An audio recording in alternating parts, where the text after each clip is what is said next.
Hi friends, welcome to Harish academy. ఈరోజు వార్తల్లో నిలిచిన జాతీయ, అంతర్జాతీయ, రాష్ట్రీయ అంశాలు కానివ్వండి, వార్తల్లో నిలిచిన వ్యక్తులను గురించి కానివ్వండి, ఒక్కొక్కటి ఇన్ డీటెయిల్గా తెలుసుకున్న కొన్ని హెడ్లైన్స్ చూద్దాము. సో ఈరోజు ప్రపంచమంతా కూడా కబలిస్తున్న భయానక వ్యాధి కరోనా. ఈ కరోనా బారిన పడకుండా వ్యాక్సిన్ తయారీ పైన ప్రతి ఒక్క దేశం కూడా నిమగ్నమైపోయింది. ఈ వ్యాక్సిన్ తయారీలో భారతదేశం చాలా ముందు దశలో ఉందని చెప్పుకోవచ్చు. ఇటీవల మనం కోవాక్సిన్ గురించి నేర్చుకున్నాము. ఆ తరువాత ఇటీవల ఇంకొక వ్యాక్సిన్ కూడా తయారీ దశలో ఉంది. దానికి సంబంధించి కూడా ప్రభుత్వం కీలకమైన అనుమతులు ఇచ్చింది. అవేంటి, ఎవరు తయారు చేస్తున్నారో అదొకటి తెలుసుకుందాము. దాంతోపాటు వర్షాకాలం ప్రారంభమైన తర్వాత ప్రతి ఒక్క రాష్ట్ర ప్రభుత్వం కూడా చెట్లను నాటే కార్యక్రమాలు తీసుకుంటుంది. ఎగ్జాంపుల్ తెలంగాణ చూడండి, హరితహారం కార్యక్రమం. ఇటీవల కేంద్ర ప్రభుత్వం కూడా ప్రధానమంత్రి గారు ప్రతి ఒక్కరు కూడా 5 మొక్కలు నాటాలని చెప్పడం జరిగింది. దాని గురించి మనం డిస్కస్ చేసుకుందాము. కానీ ఈరోజు ఢిల్లీ ప్రభుత్వం వార్తలు నిలిచింది. ఢిల్లీ ప్రభుత్వం కూడా ఒక ప్రతిష్టాత్మక కార్యక్రమాన్ని ప్రారంభించబోతోంది, చెట్లను నాటే కార్యక్రమం. అదేంటని చూద్దాము. దాంతోపాటు ఈరోజు తరచూ వార్తలు నిలుస్తున్న అంశం ఏంటంటే ఎంఎస్ఎంఈల గురించి. ఇటీవలే ఉద్యమ్గా పేరు మారాయని చెప్పాను. ఉద్యమ్ గురించి మనం ఇన్ డీటెయిల్గా నేర్చుకున్నాము క్రితం క్లాస్లో. ఈరోజు ఎంఎస్ఎంఈలకు సంబంధించి ఉద్యోగ సేతు అనే ఒక యాప్ వార్తలు నిలిచింది. అదేంటి అది కూడా చూద్దాము. మరియు దాంతోపాటు ఎంఎస్ఎంఈలలో పెట్టుబడుల కోసము వరల్డ్ బ్యాంక్ $750 మిలియన్ అనుమతి ఇచ్చింది. అదేంటని చూద్దాము. దాంతోపాటు ఉత్తరప్రదేశ్ రాష్ట్ర ప్రభుత్వము ఇటీవల శివాలిక్ ప్రాంతాన్ని టైగర్ రిజర్వ్గా మార్చాలి అనుకున్నట్టుగా ప్రకటించింది. సో దానికి టైగర్ రిజర్వ్గా మార్చాలంటే ఎవరి అనుమతి కావాలి, అదంతా కూడా చూద్దాము. సో ఇలా ఒక్కొక్కటి ఇన్ డీటెయిల్గా మనం తెలుసుకుందాము. సో ఫస్ట్ పాయింట్ ఏంటంటే వ్యాక్సిన్ తయారీ గురించి. క్రితం క్లాస్లో మనం నేర్చుకున్నాము. కరోనా వైరస్ బారిన పడకుండా, కరోనా వ్యాధి రాకుండా ఎప్పుడైనా గుర్తుంచుకోండి, మందు అంటే ఏంటంటే వ్యాధి బారిన పడ్డ తర్వాత మెడిసిన్ తీసుకుంటాం, మెడికేషన్. కానీ వ్యాధి బారిన పడకుండా ఇచ్చేది వ్యాక్సిన్ అనుకున్నాం. సో ఆ వ్యాక్సిన్ని తయారు చేసింది ఈరోజు భారతదేశంలో భారత్ బయోటెక్ అనే ఒక కంపెనీ. భారత్ బయోటెక్ హైదరాబాద్ ఆధారంగా పనిచేస్తుంది. భారత్ బయోటెక్ కంపెనీ ఇటీవల ఒక వ్యాక్సిన్ తయారు చేసింది. ఆ వ్యాక్సిన్ పేరు కోవాక్సిన్. మనం తెలుసుకున్నాం, ఇది అంతకుముందు క్లాస్లో మనం చూసాము. సో కోవాక్సిన్కి సంబంధించి ఇటీవల కీలకమైన ప్రకటనలను కేంద్ర ప్రభుత్వం ఇచ్చింది. ముఖ్యంగా DCGI ఇచ్చింది. భారతదేశంలో డ్రగ్స్ రిలేటెడ్ అనుమతులు అన్నీ కూడా DCGI మరియు CDSCO సంస్థలు ఇస్తాయి. DCGI అంటే drug controller and general of India, drug control and general of India. CDSCO అంటే central drug standards and control organisation. So ఈ రకంగా అనుమతులు ఇవ్వడం జరిగింది. మరియు దీనికి సంబంధించి క్లినికల్ ట్రయల్స్ అన్నీ కూడా phase 1, phase 2 అనేవి ముగిసిపోయినాయి. ఈ రోజున దీన్ని మానవులపైన కూడా ప్రయోగం చేయొచ్చు అని ప్రభుత్వం దీనికి అనుమతి ఇచ్చింది. ICMR కూడా ఇచ్చింది. అండ్ మోస్ట్ ఇంపార్టెంట్ చూడండి, కోవాక్సిన్ తయారీలో పాల్పంచుకున్నది ఒకటి భారత్ బయోటెక్, దాంతోపాటు ICMR మరియు NIV national institute of virology. ఈ 3 సంస్థలు కూడా, ఈ 2 ప్రోత్సాహకంగా భారత్ బయోటెక్ ఈరోజు వ్యాక్సిన్ తయారీలో ముందు స్థానానికి వచ్చింది. అందులో భాగంగా ఇప్పుడు మీరు చూడండి, భారత్ బయోటెక్ కంపెనీ తయారు చేసిన కోవాక్సిన్ ఏదైతే ఉంటుందో, వ్యాక్సిన్ ఎప్పుడైనా గుర్తుంచుకోండి, వ్యాక్సిన్ మనం తీసుకునేది ఏదైతే ఉంటుందో అందులో ఖచ్చితంగా వ్యాధికి కారణమైన వైరస్ నమూనాలు ఉండాలి. అంటే ఇప్పుడు ఎగ్జాంపుల్ ఇదేంటి, కోవాక్సిన్ దేన్ని ట్రీట్ చేస్తుంది, ఏ వ్యాధి బారిన పడకుండా చేస్తుంది, కరోనా. సో కరోనా వ్యాధి బారిన పడకుండా మనకి ఇచ్చే వ్యాక్సిన్లో ఖచ్చితంగా వైరస్ నమూనా ఉండాలి. సో కరోనా వైరస్ నమూనా ఏంటి మనకు తెలుసు, SARS-CoV-2 అనే వైరస్ మనకు కరోనా వ్యాధిని కలిగిస్తుంది. సో ఈ వైరస్ నమూనాలని ఇస్తున్నది ఏంటంటే నేషనల్ ఇన్స్టిట్యూట్ ఆఫ్ వైరాలజీ. దీనికి SARS-CoV-2 వైరస్ నమూనాలను ఇస్తుంది. దాని ఆధారంగా ఈరోజు వ్యాక్సిన్ అనేది తయారు చేసింది. కానీ తయారు చేయడంతోనే పనులన్నీ అయిపోయినట్టు కాదు. ఈరోజు ఏం జరగాలి, దానికి సంబంధించి క్లినికల్ ట్రయల్స్ మానవులపైన ప్రయోగం చేయాలి. అందుకోసము కేంద్ర ప్రభుత్వం నుండి కానివ్వండి, DCGI నుండి కానివ్వండి, ICMR నుండి రకరకాల అనుమతులు రావాల్సి ఉంటుంది. సో ఈరోజు కోవాక్సిన్ వ్యాక్సిన్కి అన్ని అనుమతులు వచ్చినాయి. దానికి సంబంధించి ఇక మానవుల పైన దీని ప్రయోగం చేయవచ్చు. అంటే ఆగస్టు 15 లోపల ఒక టార్గెట్ పెట్టుకున్నారు. ఖచ్చితంగా ఆగస్టు 15వ తేదీ వరకల్లా క్లినికల్ ట్రయల్స్ మానవుల పైన అన్నీ జరిగి అన్ని ఫలితాలను మంచి గుడ్ రిజల్ట్స్ ఇస్తే ఈ వ్యాక్సిన్ ఈ వైరస్ అనేది ఏదైతే ఉందో, వైరస్ వ్యాక్సిన్ ఏదైతే తయారైతే ఉంటుందో ఇది ప్రపంచంలోనే కరోనా వ్యాక్సిన్ తయారు చేసిన మొట్టమొదటి దేశంగా భారతదేశం అవతరిస్తుంది. మనం క్రితం కూడా చూసాము, WHO కొన్ని కీలకమైన సూచనలు చెప్పింది. వైరస్కి సంబంధించిన వ్యాక్సిన్ ఇప్పుడు అప్పుడే రాదు అని చెప్పింది వ్యాక్సిన్. సో కానీ భారత ప్రభుత్వం మాత్రం ఆగస్టు వరకల్లా తయారు చేయాలని కీలకంగా టార్గెట్ కూడా పెట్టుకుంది. సో ఇలా కోవాక్సిన్కి సంబంధించి ఈ వ్యాక్సిన్ నమూనాలు వ్యాక్సిన్ని ఎవరిపైన ప్రయోగిస్తుంది? ఇప్పుడు మానవులపైన ప్రయోగించవచ్చు. అందుకోసమని ఏం చేసింది అంటే భారతదేశంలో ఎగ్జాంపుల్ తెలంగాణ గనక మీరు తీసుకుంటే తెలంగాణలో నిమ్స్ మెడికల్ హాస్పిటల్కి పర్మిషన్ ఇచ్చింది. Nizam institute of medical sciences నిమ్స్కి అనుమతిని ఇచ్చింది. అంటే నిమ్స్లో ఉండే పేషెంట్స్ కానీ మానవులపైన దీని క్లినికల్ ట్రయల్స్ చేయొచ్చు. ఆంధ్రప్రదేశ్ విషయానికి వస్తే మనకి కింగ్ జార్జ్ హాస్పిటల్కి అనుమతి ఇవ్వడం జరిగింది. వీటితో పాటు భారతదేశంలోని దాదాపు 12 హాస్పిటల్స్లో దీని యొక్క క్లినికల్ ట్రయల్స్ చేయొచ్చు అని అనుమతి పొంది కోవాక్సిన్ ఇప్పుడు ముందుగా ప్రయాణిస్తుంది. సో ఈ వ్యాక్సిన్ గనక సత్ఫలితాలను ఇచ్చినట్లయితే ప్రపంచంలో మొట్టమొదటి కరోనా వ్యాక్సిన్ లేదా టీకా తయారు చేసిన దేశంగా భారతదేశం అవతరిస్తుంది. సో ఈ రకంగా దీనికి సంబంధించి కోవాక్సిన్ అనేది మిగతా మనం ముందు క్లాస్లో చేసుకున్నాం, కానీ ఈరోజు ఈ ఎక్కడెక్కడ ప్రయోగాలు చేయొచ్చు అని చెప్పేది ఈరోజు మనకు అప్డేట్ ఉంది. అదొకటి. మరి దీంతో పాటు ఇందాక మనం కోవాక్సిన్ నేర్చుకున్నాం కదా, కోవాక్సిన్తో పాటు ఇంకొక సంస్థ కూడా వ్యాక్సిన్ తయారీలో ముందుగా వస్తుంది. అదేంటంటే జైకోవ్-డి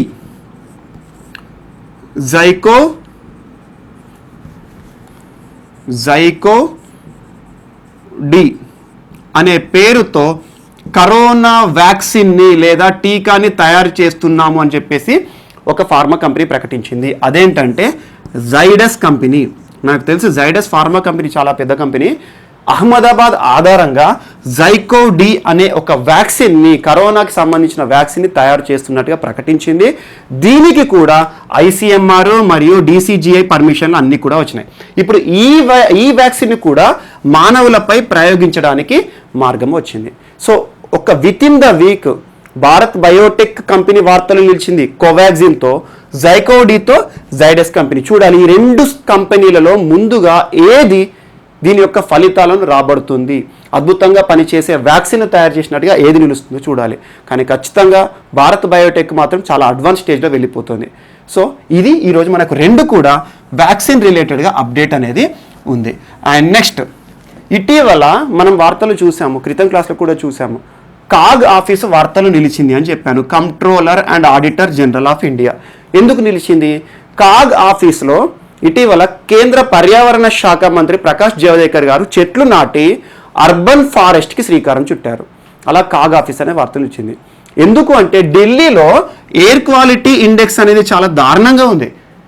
ఎయిర్ క్వాలిటీ ఇండెక్స్ని దృష్టిలో ఉంచుకొని వాయు కాలుష్యం చాలా దారుణంగా ఉంటుంది అని చెప్పేసి మళ్ళీ ఈ వర్షాకాలంలో చెట్లను నాటే కార్యక్రమం కూడా తీసుకురావాలి అనే ఉద్దేశంతో ఢిల్లీ ప్రభుత్వం ఒక కార్యక్రమాన్ని ప్రారంభించబోతోంది. ఆ కార్యక్రమం పేరు ఏంటంటే పోదే లగావో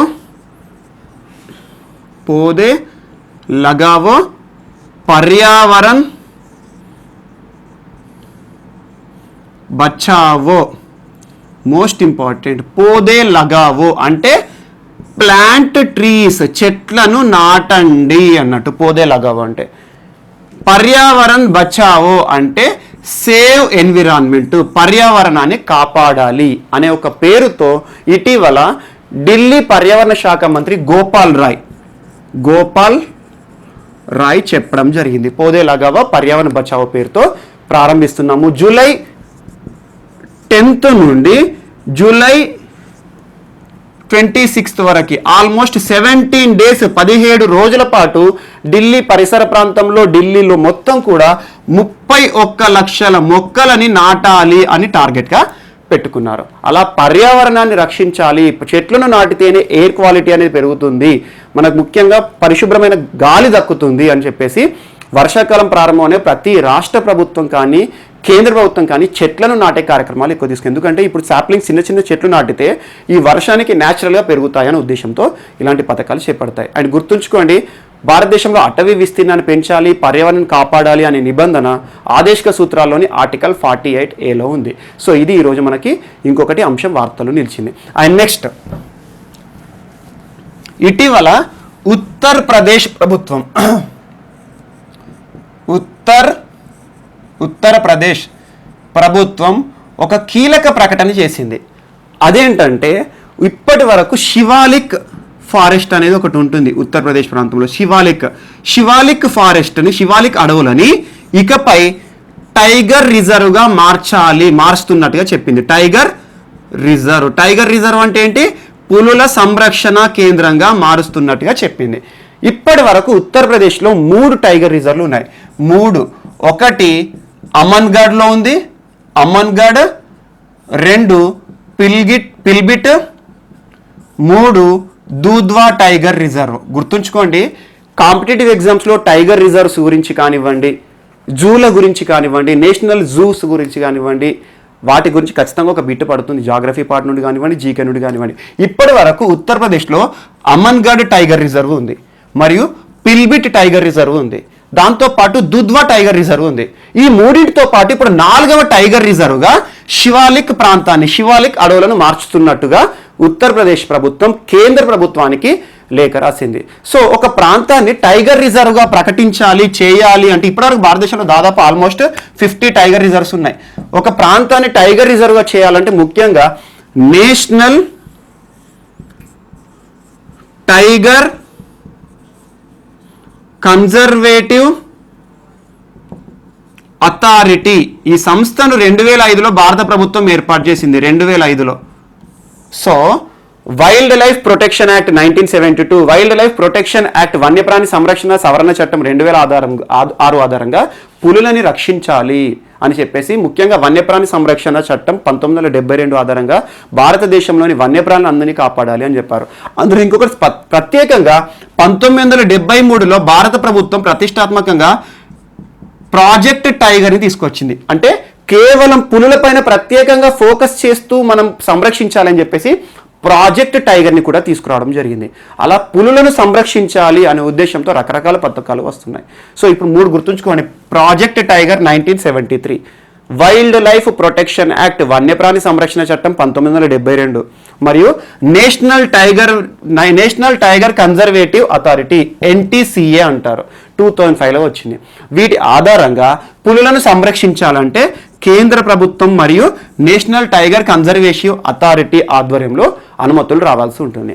అలా ఇటీవల మనకు సంబంధించి ఉత్తరప్రదేశ్లో మనకి ఈ ప్రాంతం ముఖ్యంగా ఏంటి, మనకి ఇప్పుడు చెప్పుకున్న శివాలిక్ అటవీ ప్రాంతాన్ని పుల్ల సంరక్షణ కేంద్రంగా మార్చాలి అనుకుంటూ వార్తలు ఇచ్చింది. ఎప్పుడైనా గుర్తుంచుకొని జాగ్రఫీ రిలేటెడ్గా ఏదైనా అంశాలు నిలిస్తే ఖచ్చితంగా బిట్స్ వస్తాయి. నిన్న కూడా చూసుకున్నాం మనం తిల్లారి ప్రాంతం అని చెప్పేసి, అలా మహారాష్ట్ర ప్రభుత్వము, అలా ఈరోజు ఉత్తరప్రదేశ్ వార్తల్లో నిలిచింది. అండ్ నెక్స్ట్ ఆన్లైన్ ఎడ్యుకేషన్ని మనం మొత్తం కూడా ఆన్లైన్ ఎడ్యుకేషన్ అనే ఇప్పుడు సిస్టమ్ మనం చూడండి, భారతదేశంలో ఆన్లైన్ ఎడ్యుకేషన్ ప్రముఖంగా ఉంది. ఆన్లైన్ ఎడ్యుకేషన్ కేరళ ప్రభుత్వం తీసుకోండి. కేరళ ప్రభుత్వము ఫస్ట్ బెల్ అనే పేరుతో ఆన్లైన్ ఎడ్యుకేషన్ ప్రారంభించింది. మరియు దాంతోపాటు కర్ణాటక ప్రభుత్వం కానివ్వండి, మధ్యప్రదేశ్ ప్రభుత్వం హమారా విద్యాలయ పేరుతో ఆన్లైన్ ఎడ్యుకేషన్ ప్రారంభించింది. అలా ఆన్లైన్ ఎడ్యుకేషన్లో పిల్లలు బోరింగ్గా ఫీల్ కాకూడదు అని చెప్పేసి స్కూల్ వాతావరణాన్ని కల్పించాలి అనుకుంటుంది. దానిలో భాగంగా ఇటీవల ఐఐటి కాన్పూర్ ఇటీవల ఒక మొబైల్ యాప్ని తయారు చేసింది. మొబైల్ మాస్టర్ జీ అనే ఒక మొబైల్ యాప్ని తయారు చేస్తుంది. ఈ యాప్ యొక్క స్పెషాలిటీ ఏంటంటే, ఇప్పుడు చూడండి ఆన్లైన్లో వచ్చే ఏ కార్యక్రమైనా కూడా కేవలం చూడడానికి పనిచేస్తుంది. కానీ ఈ మొబైల్ మాస్టర్ జీ ఏంటంటే, దీని యొక్క ప్రత్యేకత ఏంటంటే మొత్తం కూడా ఈ మొబైల్ మాస్టర్ జీలో ఆ వీడియోస్ అన్నీ కూడా డౌన్లోడ్ చేసుకోవచ్చు, సేమ్ స్కూల్ అట్మాస్ఫియరిక్గా ఉంటాయి అనే ఉద్దేశంతో ఐఐటి కాన్పూర్ ఆన్లైన్ ఎడ్యుకేషన్ని దృష్టిలో ఉంచుకొని మొబైల్ మాస్టర్ జీ అనే ఒక మొబైల్ యాప్ని తయారు చేసింది. ఇలా వార్తలు నిలిచింది. అండ్ నెక్స్ట్ ఎంఎస్ఎంఈలు మనం తరచూ వార్తలు చూస్తున్నాం. MSME micro small medium enterprises, సూక్ష్మ చిన్న మధ్య తరహా పరిశ్రమలకు సంబంధించి ఇటీవల వీటిని ఉద్యమ్గా మనం పరిగణిస్తున్నాం. ఉద్యమ్ పేరుతో ఉద్యమ్ పోర్టల్ అనేది కూడా కేంద్ర ప్రభుత్వం ప్రారంభించింది. ఉద్యమ్ ఈ ఉద్యమ్ పోర్టల్లో ప్రతి ఒక్క ఎంఎస్ఎంఈ కంపెనీలు కూడా రిజిస్టర్ చేసుకోవాలని చెప్పేసి ఉద్యోగ పోర్టల్ని కూడా ప్రారంభించింది. దీన్ని దృష్టిలో ఉంచుకొని ఇటీవల కన్సార్టియం ఆఫ్ ఇండియన్ అసోసియేషన్ వారు ఎంఎస్ఎంఈలకు సంబంధించి సమాచారం అంతా కూడా ఒకే దగ్గర కేంద్రీకృతం చేయాలి అని చెప్పేసి ఉద్యోగ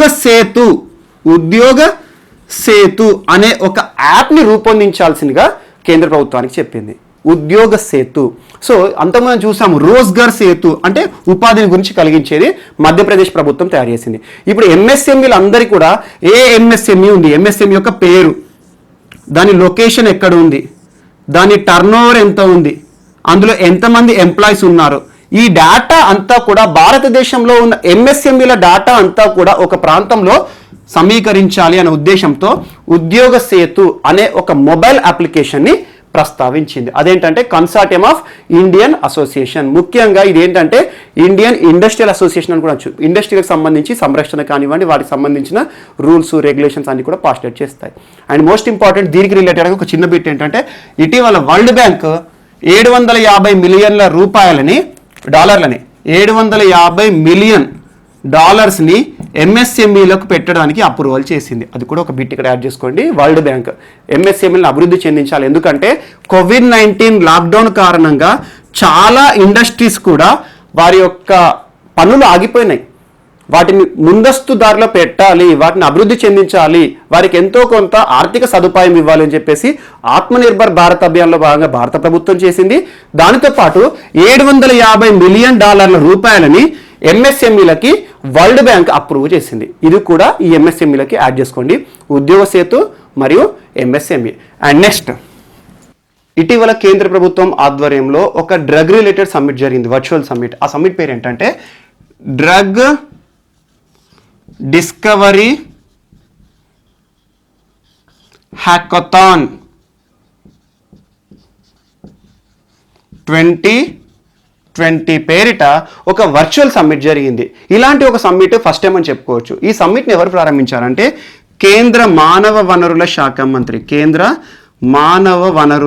మంత్రి మరియు కేంద్ర ఆరోగ్య శాఖ మంత్రి గారు ఇద్దరు సంయుక్తంగా వర్చువల్గా ప్రారంభించారు.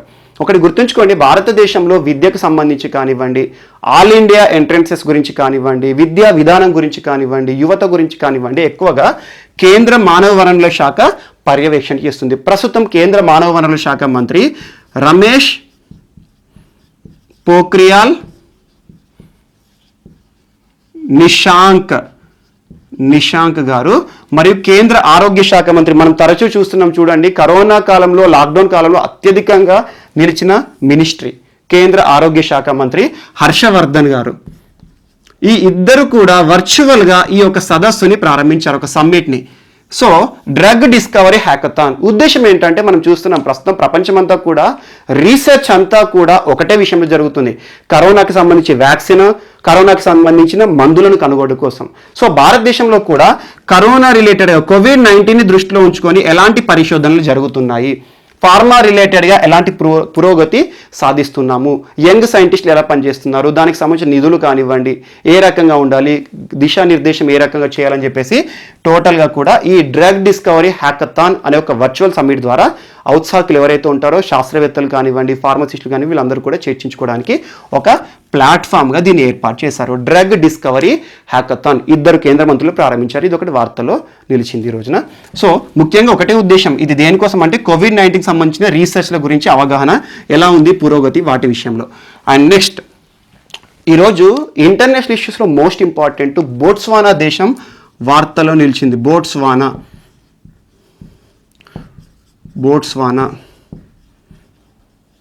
సో మనకు తెలుసు వరల్డ్ మ్యాప్ కనుక చూస్తే బోట్స్వానా ఏ ఖండంలో ఉందంటే ఆఫ్రికా ఖండంలో ఉంటుంది. ఆఫ్రికా ఖండంలో కూడా సౌత్ సైడ్లో ఉంటుంది.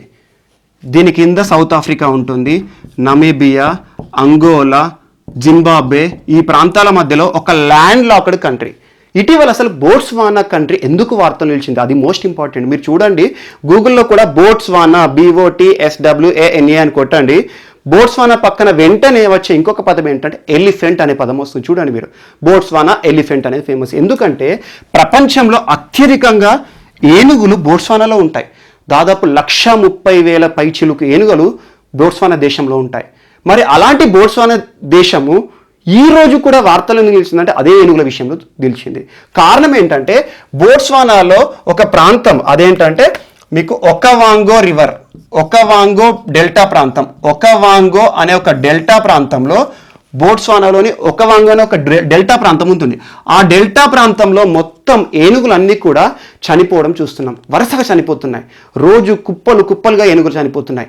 కారణం ఏంటి అని చెప్పేసి చాలామంది కనుక్కుంటున్నారు. బ్రతికున్న ఏనుగులను కూడా చూసినట్లయితే చాలా ఏనుగులు బక్క చిక్కిపోయి ఉన్నాయి.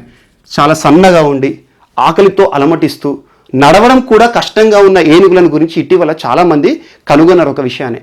ప్రపంచంలోనే ఏనుగుల విషయంలో ఒక అగ్రదేశం ఏనుగుల విషయంలో అంటున్నాను.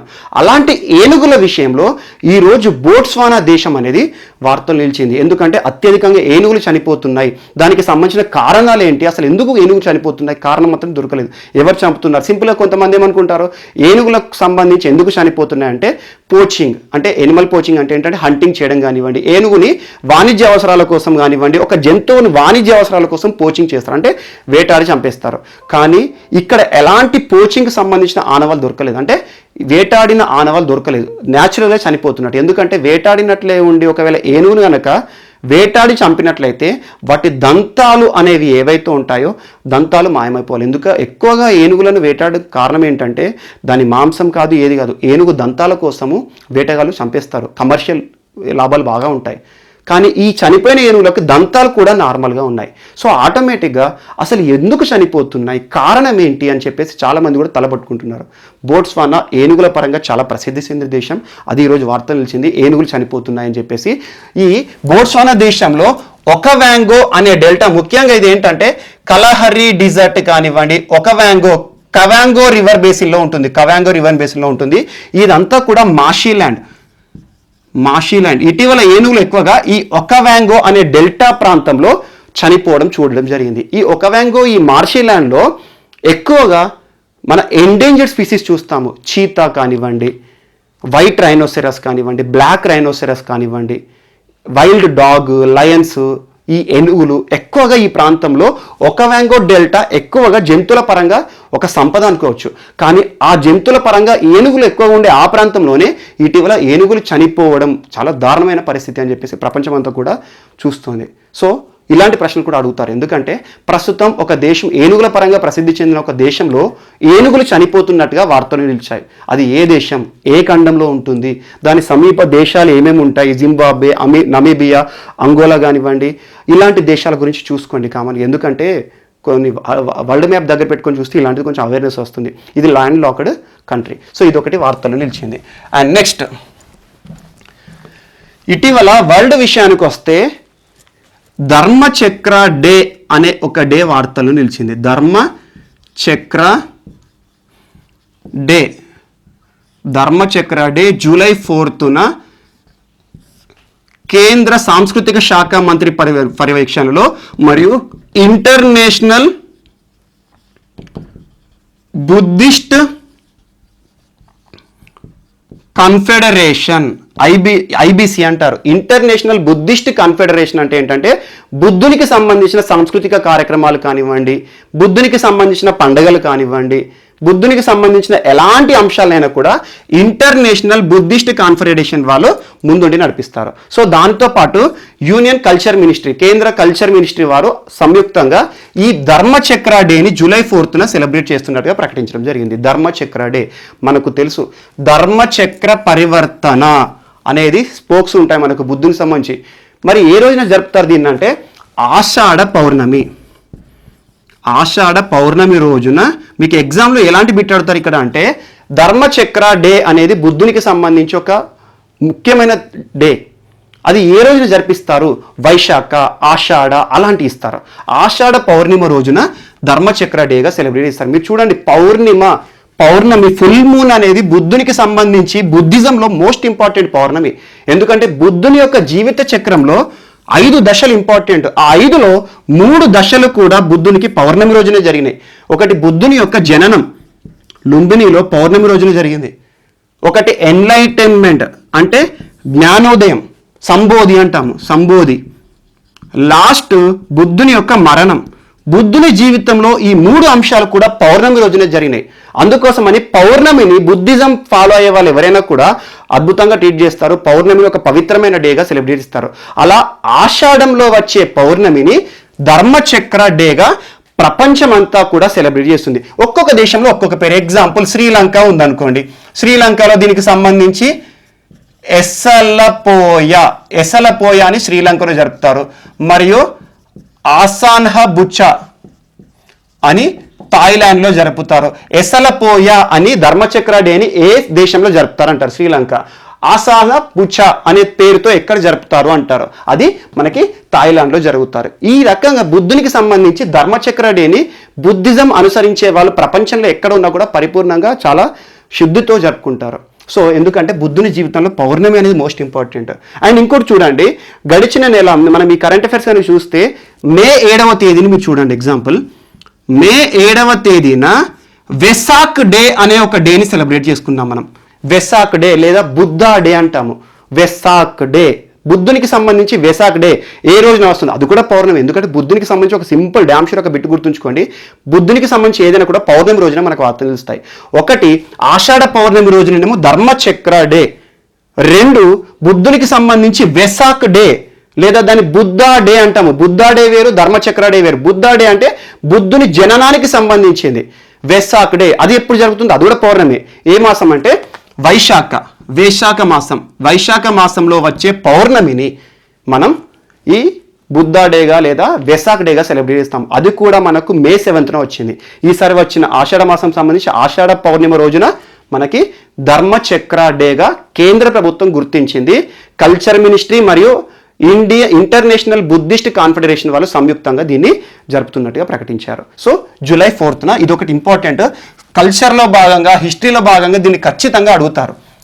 అండ్ నెక్స్ట్ ఇక మన నెక్స్ట్ టాపిక్ చూసినట్టుంటే నాగాల్యాండ్.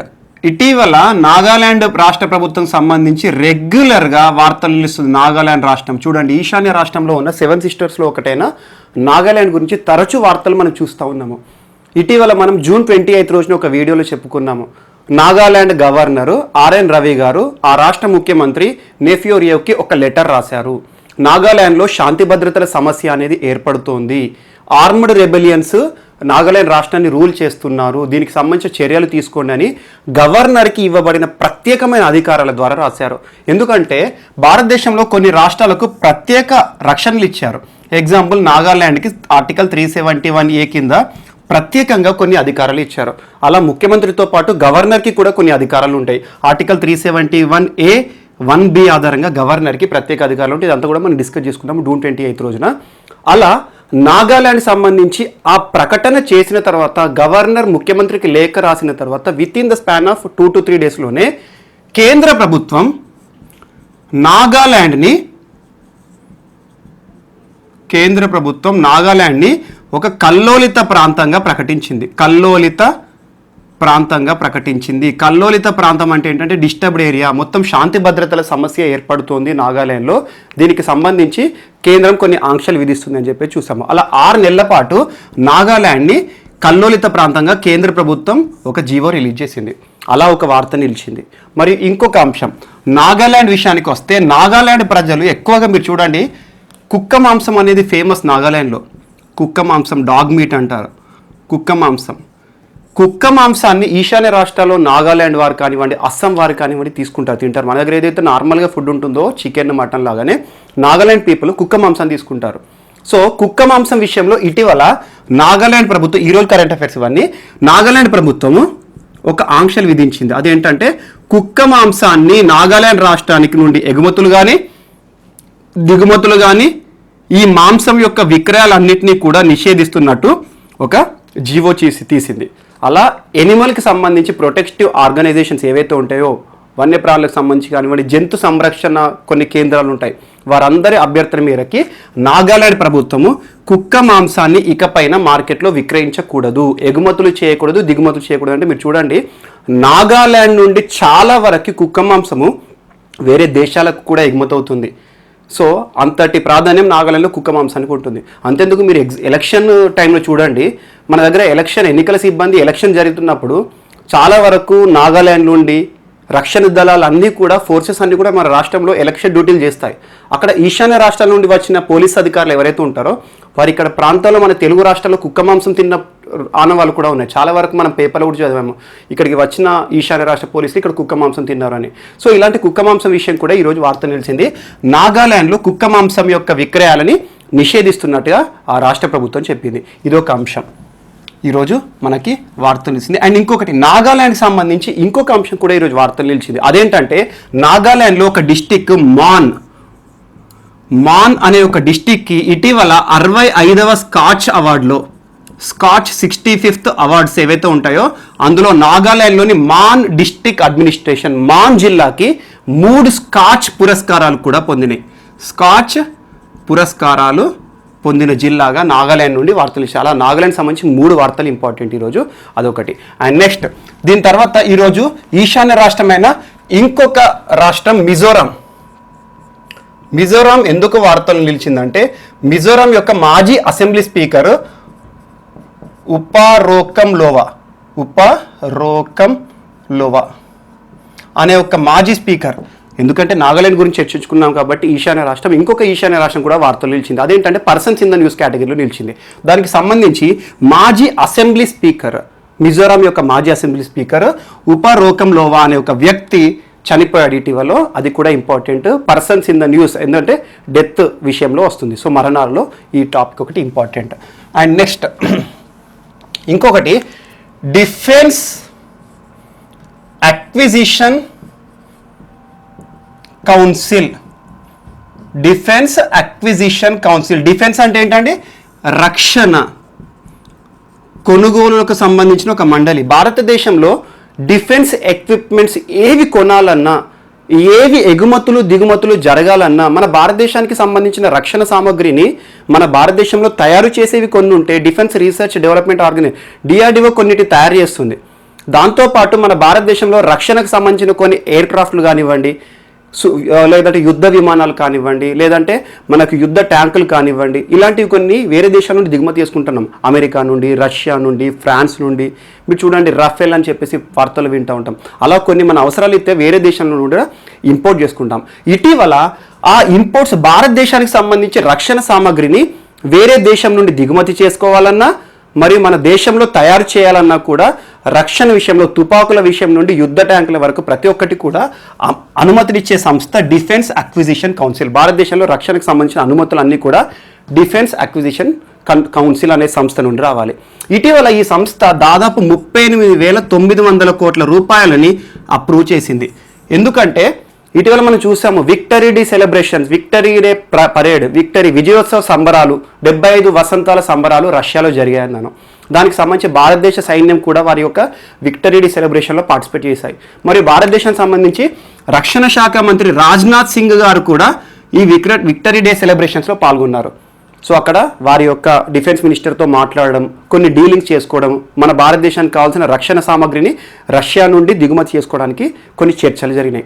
అందులో భాగంగా రష్యా నుండి దాదాపు MiG-29 యుద్ధ ఎయిర్ క్రాఫ్ట్స్ ఏవైతే ఉంటాయో 21 ఎయిర్ క్రాఫ్ట్లను కొనుగోలు చేసుకోవడానికి, మరియు దాంతోపాటు 12 Su-30 MKI విమానాలను కూడా మొత్తం 33 యుద్ధ విమానాలకు సంబంధించి కొనుగోలు చేస్తామని చెప్పేసి కూడా ఒక ఒప్పందం జరిగింది. సో ఈ రకంగా మరియు పాతబడ్డ MiG-29 విమానాలు ఏవైతే ఉంటాయో పాతబడ్డ విమానాలను కూడా అప్గ్రేడ్ చేయడానికి, రిపేర్ చేయడానికి కూడా ఈ నిధులను 38,900 కోట్లను కేటాయించనున్నట్టుగా డిఫెన్స్ అక్విజిషన్ కౌన్సిల్ వారు ఇటీవల పేర్కొన్నారు. అలా భారతదేశానికి సంబంధించిన రక్షణ విషయంలో డిఫెన్స్ అక్విజిషన్ కంట్రోల్ వారు అత్యున్నతంగా పనిచేస్తారు. ఇది defence department, ministry of defence under కంట్రోల్లో ఉంటుంది. సో నెక్స్ట్ ఇటీవల ministry of housing and urban affairs, ministry of housing and urban affairs, కేంద్ర పట్టణ మరియు గృహాలకు సంబంధించి మినిస్ట్రీ ఉంటుంది. సో ఈ మినిస్ట్రీ ప్రస్తుతం ఎవరి ఆధ్వర్యంలో ఉందంటే హర్దీప్ సింగ్ పూరి. ఈ హర్దీప్ సింగ్ పూరి గారు ఇటీవల స్వచ్ఛ భారత్ సంబంధించి ఒక అవార్డుని గురించి ప్రస్తావించారు. అదేంటంటే ప్రేరక్ దావూర్ సమ్మాన్. ప్రేరక్ దావూర్ సమ్మాన్ అనే అవార్డులను కొత్తగా ప్రవేశపెడుతున్నట్టుగా చెప్పారు. మీరు చూడండి, స్వచ్ఛ భారత్ అనే ఒక కార్యక్రమము మనం చూస్తూ ఉంటాము. నరేంద్ర మోడీ గారి ప్రభుత్వం కేంద్రంలో ఏర్పడిన తర్వాత స్వచ్ఛ భారత్ అనే ఒక కార్యక్రమం చాలా విశిష్టంగా పాపులారిటీ పొందింది. ఎవరైనా సరే ఒక క్లీనింగ్ ప్రాసెస్ చేసినా కూడా స్వచ్ఛ భారత్ అనే ఒక అలవాటుగా ఒక పదం మారిపోయింది. అలాంటి స్వచ్ఛ భారత్ సంబంధించి ఒక స్వచ్ఛ సర్వేక్షణ్ సర్వే అనేది మనం రెగ్యులర్గా వాడుతాం. అంటే ఏ రకంగా స్వచ్ఛ భారత్ ప్రోగ్రామ్ అనేది ఇంప్లిమెంట్ అవుతుంది, ఏ రకంగా దాని యొక్క పద్ధతులు నడుస్తున్నాయి, ఏ రకంగా క్లీనింగ్ ప్రాసెస్ జరిగింది, స్వచ్ఛ భారత్ అమలు అసలు ఎట్లా ఉంది అని చెప్పేసి స్వచ్ఛ సర్వేక్షణ్ అనేది చేస్తుంది. స్వచ్ఛ సర్వేక్షణ్ సర్వే.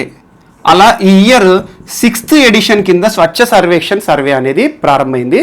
దానిలో భాగంగా ప్రేరక్ దావూర్ సమ్మాన్ అనే ఒక కొత్త రకమైన అవార్డులను కూడా ప్రకటించారు. ఇదేంటంటే దాదాపు 3 అవార్డులను ఇస్తారు. 5 కేటగిరీల కింద ఒక్కొక్క టౌన్ కానివ్వండి, ప్లేసెస్ని కానీ సెలెక్ట్ చేసి మనకి ఈ ప్రేరక్ దావూర్ సమ్మాన్ అని చెప్పేసి ఈ సంవత్సరం ఒక కొత్త అవార్డు ఇంట్రడ్యూస్ చేస్తున్నట్టుగా ప్రస్తావించారు. మరియు దాంతోపాటు స్వచ్ఛ భారత్కి సంబంధించి ఒక పోర్టల్ని కూడా ప్రారంభిస్తున్నారు. అదేంటంటే Swachh Bharat mission urban management information system అనే ఒక పోర్టల్ని కూడా, స్వచ్ఛ భారత్కి సంబంధించిన ఒక పోర్టల్ని కూడా విడుదల చేస్తున్నట్టుగా చెప్పడం జరిగింది. ఈ రకంగా స్వచ్ఛ భారత్ అనే ఒక ప్రోగ్రామ్ కూడా ఈ year 6th edition of Swachh Survekshan survey గురించి వార్తను నిలిచింది. ఇదొకటి కూడా మనకి ఇంపార్టెంట్. అండ్ నెక్స్ట్ ఈరోజు రాష్ట్రీయ అంశాలకు వస్తే, రాష్ట్రాలకు సంబంధించి తెలంగాణ మరియు ఏపీల విషయంలో దాదాపు నిన్న చాలా టాపిక్స్ కవర్ చేసుకున్నాము. ఈరోజు ఒక విషయం, ఆంధ్రప్రదేశ్ విషయంలో నిన్నటి టాపిక్ కంటిన్యూషన్ ఒకటి ఏముందంటే అవుట్సోర్సింగ్ ఎంప్లాయీస్ని దృష్టిలో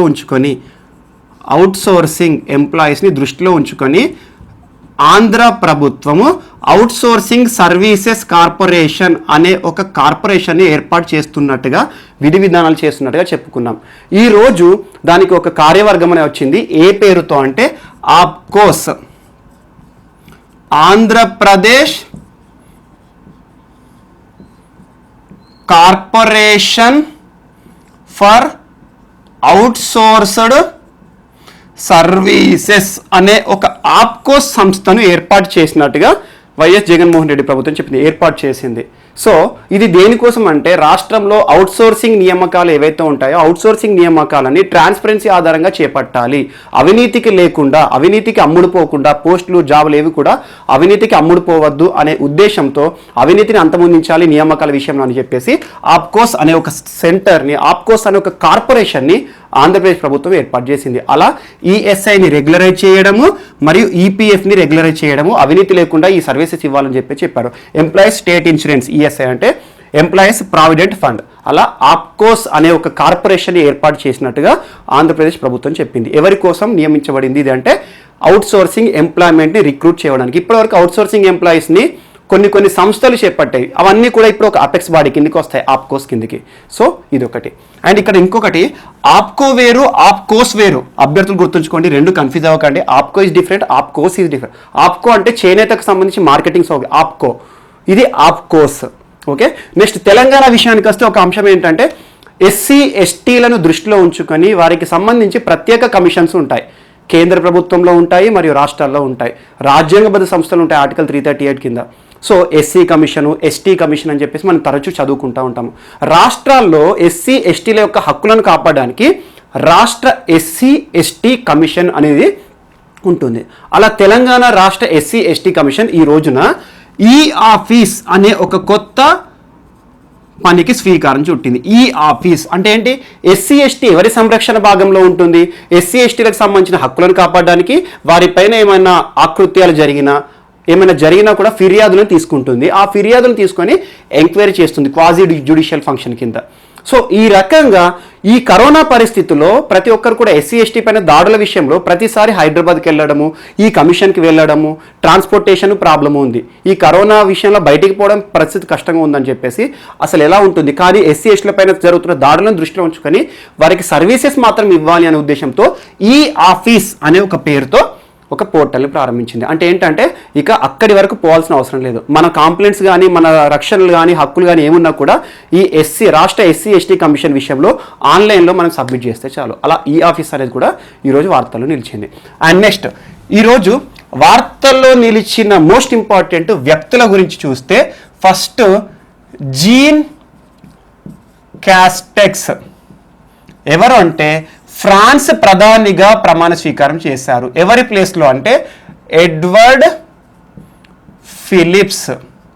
మనం చూసాము క్రితం నుండి ఫ్రాన్స్ ప్రధాని రాజీనామా చేశారు, ఫ్రాన్స్ ప్రధాని దిగిపోయాడు అని చెప్పేసి. అతని ప్లేస్లో కొత్తగా జీన్ క్యాస్టెక్స్ గారు ప్రమాణ స్వీకారం చేశారు. అదొకటి మనకు ఫ్రాన్స్కి సంబంధించిన విషయము, కొత్తగా ప్రధానిగా నియమితులు అవ్వడం విషయంలో. అండ్ నెక్స్ట్ ఈ రోజున రతన్ లాల్ అండ్ ఉమా లేలే అనే ఇద్దరు కూడా, ఈ రతన్ లాల్ ఓహియో స్టేట్ యూనివర్సిటీలో ప్రొఫెసర్, ఈ ఉమా లేలే ఏంటంటే అగ్రికల్చరల్ సైంటిస్ట్. ఈ ఇద్దరికి కూడా ఒక ప్రతిష్టాత్మక పురస్కారం దక్కబోతుంది. అదేంటంటే పురస్కారం అని కాదు, వీరు నెక్స్ట్ ఇయర్ జరగబోయే scientific group of food commission food summit 2021, scientific group of food summit 2021 ఐక్యరాజ్య సమితి ఆధ్వర్యంలో ఫుడ్ సమ్మిట్స్ జరుగుతాయి. ఆహార భద్రతకు సంబంధించి ఎలాంటి అంశాలు తీసుకోవాలి, ప్రతి ఒక్క దేశంలో ఆహార భద్రత ఎలా అమలవుతుంది, మరియు ఫుడ్ సెక్యూరిటీని పెంచడానికి లేదా ఫుడ్ ఉత్పత్తిని పెంచడానికి, ఉత్పాదకతను పెంచడానికి అసలు ఎలా చేయాలి అని చెప్పేసి ఫుడ్ రిలేటెడ్ సమ్మిట్ ఒకటి జరుగుతుంది. అది ఐక్యరాజ్య సమితి ఆధ్వర్యంలో జరుగుతుంది. దానికి సంబంధించి ఎమినెంట్ పర్సన్స్ని ఆహ్వానిస్తుంది, అందరూ పోరాదు. సో శాస్త్రవేత్తలు, ఈ ఫుడ్ ఫీల్డ్లో, అగ్రికల్చర్ ఫీల్డ్లో నిష్ణాతులైన వారిని సెలెక్ట్ చేస్తుంది. అలా భారతదేశం నుండి ఐక్యరాజ్య సమితికి జరగబోయే 2021లో జరగబోయే ఫుడ్ సదస్సుకి ఈ ఇద్దరు వ్యక్తులు కూడా నియమితులు అంటే ఆహ్వానించబడ్డారు. వీరిని ప్రత్యేకంగా యుఎన్ చీఫ్, ఐక్యరాజ్య సమితి చీఫ్ ఆంటోనియో గ్యూటెరెస్ గారు ప్రత్యేకంగా ఆహ్వానం పంపడం జరిగింది. అలా భారతదేశం నుండి ఇద్దరు సైంటిస్టులు ఈరోజు ఐక్యరాజ్య సమితిలో 2021లో జరగబోతున్న ఫుడ్ సమ్మిట్లో పాల్గొనబోతున్నారు. అలా వీరి పేరు గుర్తుంచుకోండి, రతన్ లాల్ అండ్ ఉమా లేలే. అండ్ నెక్స్ట్ కృతికా పాండే అమ్మాయి, ఈమె ఇటీవల ఒక అవార్డు గెలుచుకుంది. అదేంటంటే overall winner of 2020 Commonwealth short story prize. ఈ కామన్వెల్త్ దేశాలలో ఇచ్చే ఒక అవార్డు ఉంటుంది. షార్ట్ స్టోరీస్ రాస్తారు కొంతమంది. అలా షార్ట్ స్టోరీస్ రాసినందుకు కానీ మన భారతదేశం నుండి కృతికా పాండే అనే ఒక అమ్మాయికి ఒక అవార్డు దక్కింది. అదేంటంటే overall winner of Commonwealth short story writer 2020 awards. So Kritika Pandey అనే అమ్మాయికి కామన్వెల్త్ నుండి ఒక అవార్డు రాబోతున్నట్టుగా వార్తల్లో నిలిచింది. సో ఈ రకంగా ఒక అమ్మాయి నిలిచింది. అండ్ నెక్స్ట్ ఇంకొక అమ్మాయి ఫ్రేయా తక్కల్, తనకి 2020 Diana award for humanitarian behaviour, Diana award 2020 Diana award పొందిన అమ్మాయి ఎవరంటే ఫ్రేయా తక్కల్. తనకి ఎందుకు వచ్చిందంటే ఢిల్లీ ప్రాంతంలో ర్యాగ్ పిక్కర్స్ ఉంటారు. అంటే ఏంటంటే మనం చూస్తూ ఉంటాం మన పరిసర ప్రాంతాల్లో చెత్త కుప్పలకు సంబంధించి చెత్తను ఏరుకోవడానికి కొంతమంది పిల్లలు ఎవరైతే ఉంటారో వాళ్ళు వెనకాల సంచి వేసుకొని అక్కడిక్కడ కవర్లు, ప్లాస్టిక్ ఏరుకొని పోతూ ఉంటారు. వారిపైన నవలలు కానీ వారిపైన చేసిన పరిశోధనలు వారిని గుర్తించి వారి గురించి కొన్ని ఎస్సేలు రాసింది. అందుకోసము తనకి ఫ్రేయా తక్కల్ అనే ఒక అవార్డు దక్కింది. ఈ రకంగా ఈరోజు వార్తల్లో నిలిచిన వ్యక్తులు వీరు. మరియు నెక్స్ట్ రేపటి క్లాస్లో రిమైనింగ్ ఏమైనా టాపిక్స్ ఈరోజు మిస్లేనియస్ ఉంటే రేపటి క్లాస్లో డిస్కస్ చేసుకుందాం. Thank you.